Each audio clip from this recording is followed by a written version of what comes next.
Hi friends, ഇന്ന് ഞാൻ നിങ്ങളായിട്ട് ഷെയർ ചെയ്യുന്നത് നമുക്ക് സാധാരണ ചോറൊക്കെ കഴിച്ച് മടുക്കുന്ന സമയത്ത് ഒരു വെറൈറ്റിക്കൊക്കെ വേണ്ടിയിട്ട് ഉണ്ടാക്കാൻ പറ്റുന്ന നല്ലൊരു ലഞ്ചിൻ്റെ റെസിപ്പിയാണ്. നല്ല ടേസ്റ്റി ആയിട്ടുള്ളൊരു ലഞ്ചാണ്. അപ്പോൾ ഇതെങ്ങനെയാണ് നോക്കിയാലോ.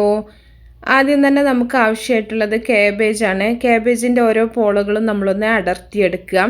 ഏത് കാബേജ് ആയാലും കുഴപ്പമില്ല കേട്ടോ, അതിൻ്റെ പോളൊന്ന് പൊട്ടാണ്ട് അടർത്തിയെടുത്താൽ മതി.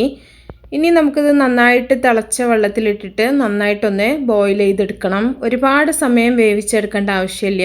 അതൊന്ന് സോഫ്റ്റ് ആകുവോളം മാത്രം ഒന്ന് ഒരു 10 മിനിറ്റ് ഒന്ന് വേവിച്ചെടുത്താൽ മതി. അപ്പോൾ ഒരു 10 മിനിറ്റൊക്കെ നമ്മൾ അടച്ച് വെച്ചിട്ട് വേവിക്കണമെന്നുണ്ടെങ്കിൽ തന്നെ നല്ല പോലെ തന്നെ സോഫ്റ്റായിട്ട് കിട്ടും. അപ്പോൾ നമ്മളത് റോൾ ചെയ്യുന്ന സമയത്ത് പൊട്ടിപ്പോകാതിരിക്കാനാണ് ആദ്യം ഇതുപോലെ ഒന്ന് ബോയിൽ ചെയ്തെടുക്കുന്നത് കേട്ടോ. അല്ലാണ്ട് കാബേജ് നമ്മൾ പച്ചക്ക് സാലഡിലൊക്കെ കഴിക്കണത് തന്നെയാണ്. അപ്പോൾ ഒരുപാട് കുക്കാക്കി കഴിക്കണം എന്ന് അങ്ങനെ നിർബന്ധമൊന്നുമില്ല കേട്ടോ. പക്ഷെ നമ്മളത് റോൾ ചെയ്യുമ്പോൾ പൊട്ടാണ്ടിരിക്കാൻ വേണ്ടിയിട്ടാണ്. അപ്പോൾ ഒരു 10 മിനിറ്റിന് ശേഷം നമ്മൾ തുറന്നിട്ടുണ്ട്. അപ്പോൾ നന്നായിട്ട് തന്നെ ആയിട്ടുണ്ട്, നല്ല സോഫ്റ്റ് ആയിട്ടുണ്ട്. ഇനി എല്ലാം ഒന്ന് വെള്ളത്തിൽ നിന്നൊന്ന് മാറ്റി വെച്ചിട്ടുണ്ട് കേട്ടോ.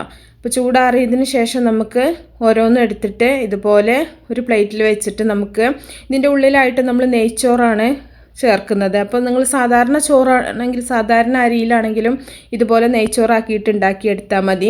അപ്പോൾ ഞാനിവിടെ ക്യാരറ്റൊക്കെ ചേർത്തിട്ടുള്ള നെയ്ച്ചോറ് ഉണ്ടാക്കിയതുണ്ട്, അതുകൊണ്ടാണ് അത് വെച്ചിട്ടാണ് ചെയ്യുന്നത്. അതാണ് ആ റെസിപ്പി കാണിക്കാത്തത് കേട്ടോ. അപ്പോൾ നെയ്ച്ചോറിൻ്റെ റെസിപ്പി ഒരുപാട് കാണിച്ചിട്ടുണ്ട്. അപ്പോൾ ചോറ് വെച്ചിട്ട് നമ്മൾ ഇതുപോലെ 2 ഭാഗത്തു നിന്നും മടക്കിയിട്ട് റോൾ ചെയ്തെടുക്കുകയാണ് ചെയ്യുന്നത്. അപ്പോൾ ചെറിയ കാബേജിൻ്റെ പോളയാണെന്നുണ്ടെങ്കിൽ കാണാൻ കുറച്ചും കൂടെ ഭംഗിയുണ്ടാവും കേട്ടോ. ഇത് വലിയതായത് കാരണം തന്നെ കുറച്ച് വലുപ്പത്തിലാണ് നമുക്ക് റോൾ ചെയ്തെടുക്കുമ്പോൾ കിട്ടുന്നത്. അപ്പോൾ എല്ലാം നമുക്കിതുപോലെ തന്നെ ചെയ്തെടുക്കാം. അപ്പോൾ വളരെ ഈസി ആയിട്ട് ചെയ്യാൻ പറ്റും കേട്ടോ. അപ്പോൾ ഏത് ചോറാണേലും കുഴപ്പമില്ല, നെയ്ച്ചോറാകുമ്പോൾ കുറച്ചും കൂടെ നല്ല ടേസ്റ്റാണ്.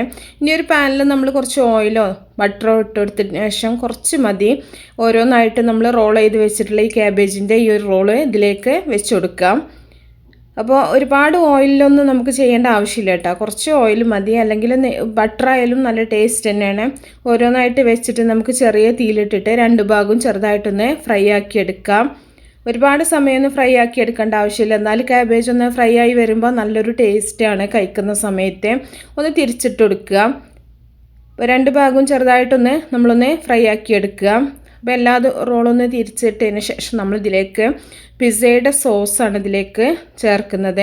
അതിന് വേണ്ടിയിട്ട് സവാള, തക്കാളി, ക്യാപ്സിക്കം, വെളുത്തുള്ളി ഇതെല്ലാം കൂടെ ഒന്ന് വഴറ്റിയെടുക്കുക. പിന്നെ നമ്മളിത് അരച്ചെടുക്കുന്ന സമയത്ത് കുറച്ച് മല്ലിയിലയും ടൊമാറ്റോ സോസും കുരുമുളകും ഉപ്പും കൂടെ ചേർത്തിട്ട് അരച്ചെടുത്തിട്ടുള്ള ഈ ഒരു സോസാണ് ഇതിലേക്ക് ചേർത്ത് കൊടുക്കുന്നത്. അപ്പോൾ ഈ ഒരു സോസിൻ്റെ റെസിപ്പി ഞാൻ നേരത്തെ കാണിച്ചിട്ടുണ്ട്, അതുകൊണ്ടാണ് ഞാനിതിൽ കാണിക്കാത്തത് കേട്ടോ.